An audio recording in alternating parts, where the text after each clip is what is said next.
Hello everyone, welcome to Techavro. Today in this video, I'm gonna show you how to set auto lock time in your Android phone. Before starting the video, please subscribe to Techavro.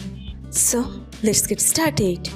For this, you have to open your settings.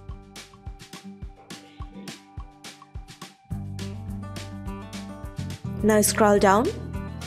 Here you can set display and brightness. Press on this.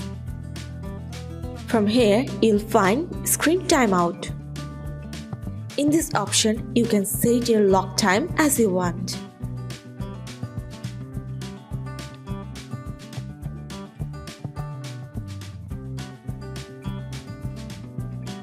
That's it. So this is how to set auto lock time in your Android phone. So guys, that's it. You can do this. I think this video is very helpful to you. If it was, then give a thumbs up and hit the subscribe button. And thanks for watching.